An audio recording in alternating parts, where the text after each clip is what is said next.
महाराज जी, अभी आपने थोड़ी देर पहले एक सूत्र बताया कि ब्राह्मण, क्षत्रिय, वैश्य, शूद्र सब एक ही लाइन में हैं। तो इस विषय पे आजकल बहुत भ्रांतियां फैली हुई हैं।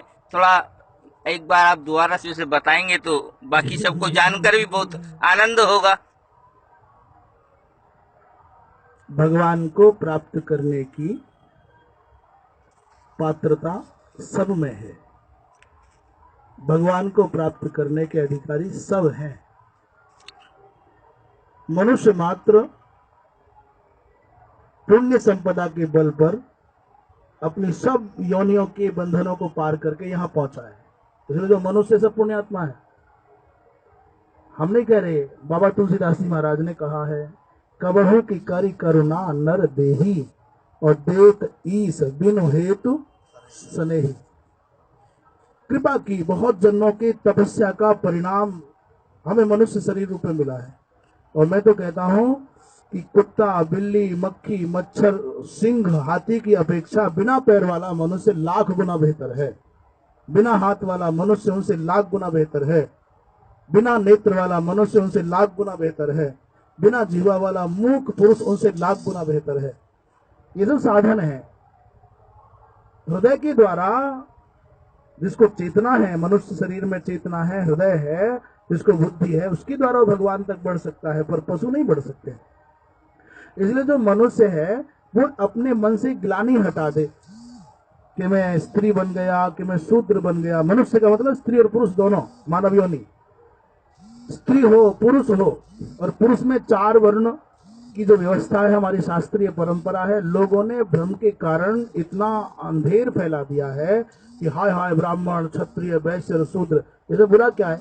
एक किसान अपने खेत में क्यारियां बनाता है, परमात्मा अपनी सृष्टि को चलाने के लिए क्यारी बना देगा तो क्या हानि हो गई? ये विभाजन है व्यवस्था के लिए, पूर्व जन्मों के कर्मों के अनुसार। भगवान सबकी प्राप्ति की सीमा में है। ब्राह्मण, क्षत्रिय, वैश्य, शूद्र और स्त्रियां, ये 5 कोटि रख लीजिए और आप नाप लीजिए। मैं गारंटी देता हूं, किसी में नापने का दम हो तो, मैंने तो नाप लिया, उसी बल पर बोल रहा हूं, किसी में दम हो तो नाप करके दिखा। स्त्री से भी भगवान उतनी ही दूर है जितनी दूर ब्राह्मण से हैं। शूद्र से भी उतनी ही दूरी पर भगवान है जितने क्षत्रिय और वैश्य से हैं। एक पंक्ति में सब एक पंक्ति में खड़े हैं और सबके सामने भगवान खड़े। जैसे मैं इस बात को समझ सकता हूं कि एक ऐसे सर्किल बन गया, सब ऐसे ऐसे दूर खड़े हुए हैं, इनसे समान दूरी पर भगवान है सबके सामने। पर स्त्री ने सोचा कि मैं पुरुष बनूं पहले, तब भगवान की ओर जाऊं। शूद्र ने सोचा कि पहले ब्राह्मण बन जाऊं, लाल पीले कपड़े पहन लो, ऐसा कर लो, तब भगवान की ओर जाऊं। तो ये नादानी हो गई। शूद्र भगवान की ओर ही चले, जैसा हमारे शास्त्रों में शूद्र कुल में उत्पन्न जन्म लेने वाले भाइयों के लिए विधि लिखी है भगवान का भजन करने की।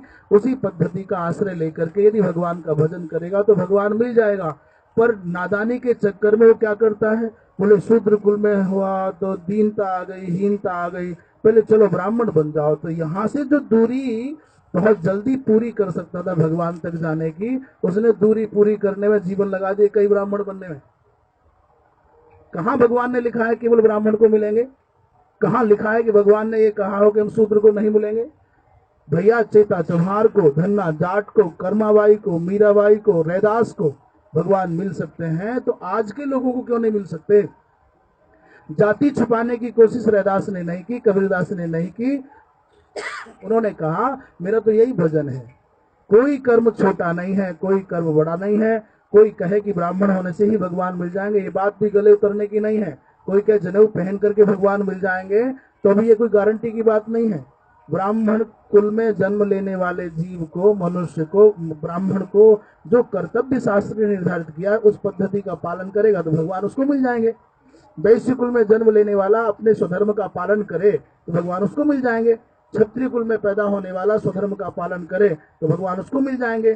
शूद्र कुल में जन्म लेने वाला भाई, शूद्र तो भैया गंगानुज हैं। शूद्र माने कौन है? गंगा मैया के छोटे भाई हैं।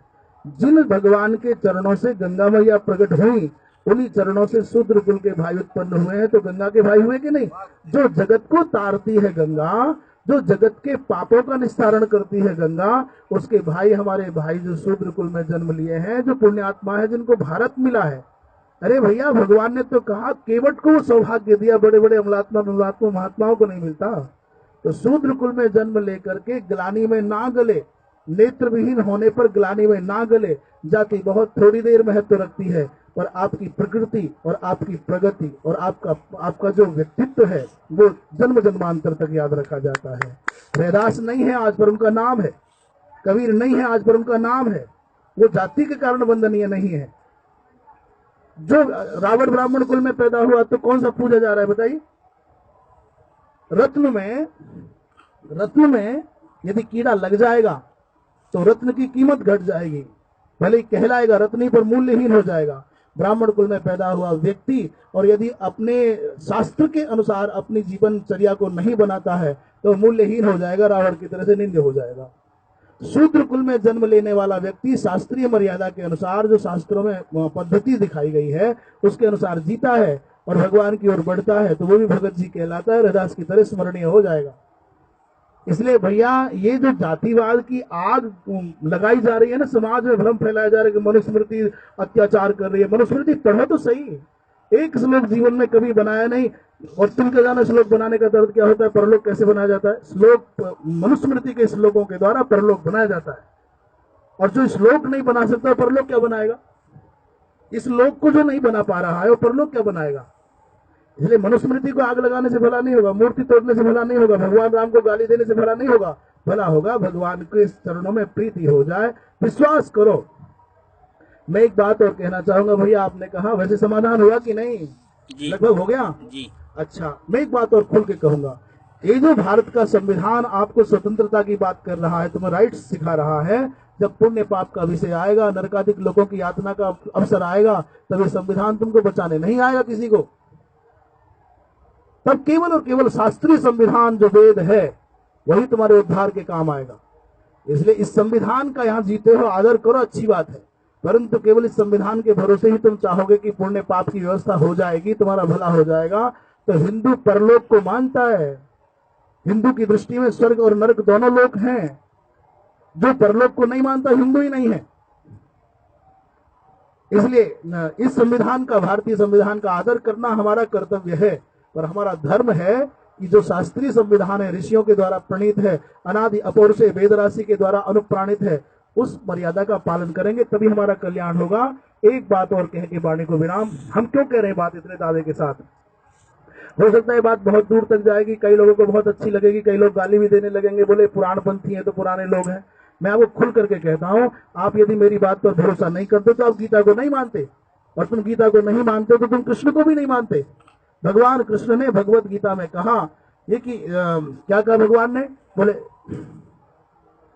नहीं, भगवान कृष्ण कहते हैं देखो, जो व्यक्ति शास्त्र मर्यादा का उल्लंघन करके मनमाना आचरण करता है उस व्यक्ति को सिद्धि नहीं मिलती, सुख नहीं मिलता और सदगति नहीं मिलती। तीन बात, हम जो काम करते हैं उसके तीन आधार हैं। हम चाहते हैं हमको सफलता मिल जाए, उस सफलता मिलने के बाद हमको सुख मिल जाए, और जब हम यहाँ से इस संसार से जाएं तो हमको सदगति हो। तीन सपने हैं हिंदू के, सफलता, सुख और सदगति। सफलता माने समुन्नति, और उससे सुख, आनंद, और उसके बाद सदगति। परंतु भगवान कृष्ण कहते हैं यह शास्त्र विधिम उत्सृज्य वर्तते कामकारतः न स सिद्धिम वाप्नोति, सिद्धि नहीं मिलेगी। शास्त्र विधि के उल्लंघन करने पर व्यक्ति को सिद्धि नहीं मिलती, सफलता, समुन्नति नहीं मिलती, सुख नहीं मिलता, न सुखम और न पराम गति, सदगति भी नहीं होगी। अब आप भगवान कृष्ण को मानते हो तो गीता की बात मानो, गीता की बात मानते हो तो फिर मनमानी मत करो। जो शास्त्र में लिखा है वैसा करने पर ही कल्याण होगा। हर हर महादेव।